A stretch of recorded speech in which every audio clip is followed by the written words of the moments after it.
Happy Thursday. Nice to have you out there watching our First Alert Weather live stream. It's First Alert Chief Meteorologist Steve Balon in the First Alert Weather Center. How's it going this morning? Hope it's going well on this, what we like to call Friday Junior or Friday Eve. I'm just noticing the way the camera is framed here. Got an empty chair over there. No one's sitting in there. Aisha's behind me. She's waving. She's working on the 9 o'clock newscast. Well, let's get down to brass tacks, talk about our forecast. Let's get you out to a live view from our Green Bay sky cam. Will pop me in the corner there. Boop, there I am. Okay, so we've had some clouds this morning. Right now it's mostly cloudy. It's 40. Wind chill is 33. We've got a west wind at 10 miles an hour as the camera's kind of pointed southwest. There is some sun approaching from that direction. So I think skies might brighten up here in Green Bay for at least a little bit. That may be a short-term thing, though. Right now, temperatures are close to 40 in the Fox Valley. We're at 39 in Appleton. That's also the temperature in Escanaba and in Wausau. We've got 44 degrees leading the pack in Wapaka. After a bit of a frosty start, we'll see a cool afternoon, a high of 55 degrees in Green Bay with a brisk west wind developing, and showers will be possible. Not for everybody. Not everybody's going to need that umbrella today, but some folks will get some wet weather with our next weather maker. There's a disturbance aloft that's going to bring some showers. Even a couple wet snowflakes can't be ruled out today. This precipitation chance continues through this evening. Most of the rain is going to be across the north woods. So here's our satellite view. Remember I was talking about that Green Bay sky camera shot? Well, we're underneath the clouds right now, but to the southwest you can see that clearing. It's approaching Titletown. So like in Appleton, for example, we're seeing some sun. There's some clouds approaching from the west. But the bulk of the cloud cover is to the north and east this morning, where we've had a little bit of some spotty light precipitation. I'm not really convinced that all this on First Alert Viper Max is actually reaching the ground. See, Viper Max's radar beam is shooting way up there into the sky, you know, over top of Highway 8 and maybe Highway 64. It's anywhere from maybe 3,000 to 5,000 feet up into the atmosphere. And so we're picking up on some raindrops and maybe some snowflakes that are falling out of the clouds. Some of that might be evaporating before reaching the Earth's surface, but I suspect you're going to find a little bit of some light precipitation across the north woods as a disturbance cuts across northern Wisconsin and upper Michigan. As we widen out First Alert Viper Max, you could see some of that mixed precipitation in the copper country of the UP. So here's First Alert Pinpoint Predictor, tracking a little bit of that rain, which could be mixed with a couple wet snowflakes across northern Wisconsin into the afternoon. Farther south with a partly sunny, mostly cloudy sky, there's a lesser chance of rain. That chance of rain is not 0%. You could see a couple showers do pop up Highway 10 and south during the afternoon, but really most of the very light rain is going to be across far northeast Wisconsin towards the upper Michigan border. And it's in that area. There might be still a few lingering showers this evening, but then skies will be clearing out. And when you wake up Friday morning, we should see some bright sunshine, which will be very nice.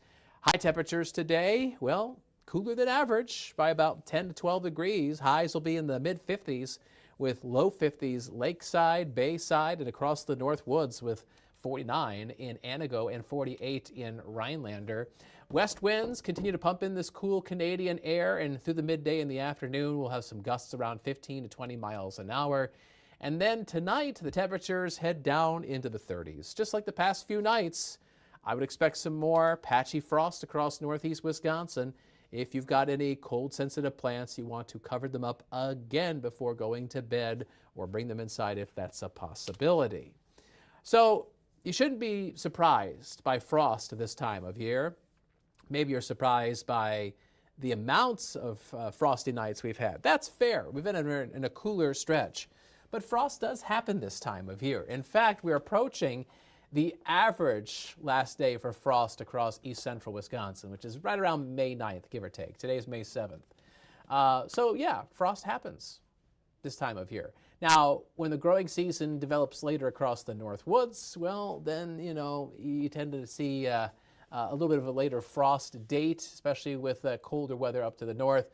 A lot of times that's deeper into May, and for some folks towards the upper Michigan border, That last frost of the season could actually even happen into early June. So we're not done with frost quite yet. We will find some milder weather, though, coming tomorrow and into Saturday. So it's a nice subtle change on our First Alert Super 7-day forecast. But really, if you look at the next 7 days, our high temperatures will be at or below average for this time of year. Today, a high of 55 degrees. More clouds than sun, a couple spotty showers, especially across the north.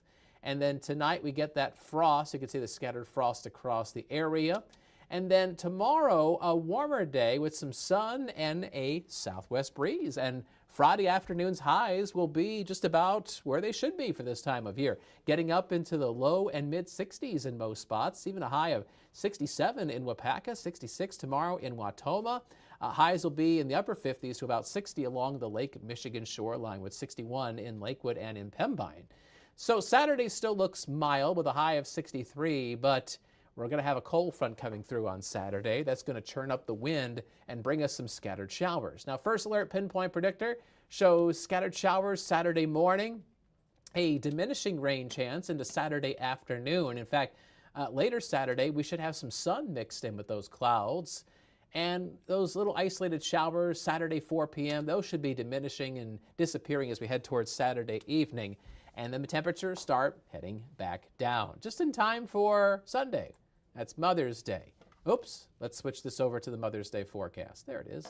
All right, so Mother's Day rising to the 40s into the 50s, and then kind of hovering in the mid-50s during the afternoon. We'll have some early sunshine and then thickening clouds. I can't rule out a stray shower for Mother's Day, but the bulk of it is going to be dry. It's probably going to be a little bit breezy as well. If you've got any plans with Mom, whether you're going to the botanical garden or you're going to the zoo or whatever you like to do with Mom, I would recommend that you make sure that everyone's got jackets, including Mom, or sweatshirts, stay warm, because we're going to be cooling back down as we go into the latter half of the weekend. And then Sunday night into Monday, another bout of frost. So Pinpoint Predictor shows that frost, especially north and west, to start off next work week. So if you, for Mother's Day, get Mom any cold-sensitive plants, make sure that you or she does not leave them out on the porch or outside Sunday night into Monday morning, because they could perish as we get another shot of some cool weather into early next week. Now, you'll notice on your First Alert Super 7-day forecast, we've got a chance of rain on Tuesday. Some information I looked at this morning was kind of pushing that rain chance farther south. We'll see how it goes, but I'm going to keep that Tuesday rain chance in there for now. And then Wednesday, we're back into some sun with a high back in the 60s. And we might see those temperatures rise all the way up into the 70s by the end of next week. So if you want some warmth, if you're really getting impatient with this cool stretch, you might be rewarded with some warmer than normal weather as we go into the second half of May. All right, coming up on Action 2 News at noon and at 4, meteorologist Emily Mers will have an update on your forecast. And coming up in just about 10, at most 15 minutes from now, Action 2 News mid-morning starts with Aisha Morales and myself, and we will go through the top news stories and get you updated with the weather once again. All right, so there you have it. There's our Thursday live stream with the forecast. Let's take you out to some sky camera shots across the area. Here's a look at Appleton, where we've got sun, but also some clouds coming in from the west. I showed you the Green Bay sky cam just a few minutes ago. It is mostly cloudy with some clearing coming in from the southwest, so we should get back into some sun here in Titletown over the mid-morning hours.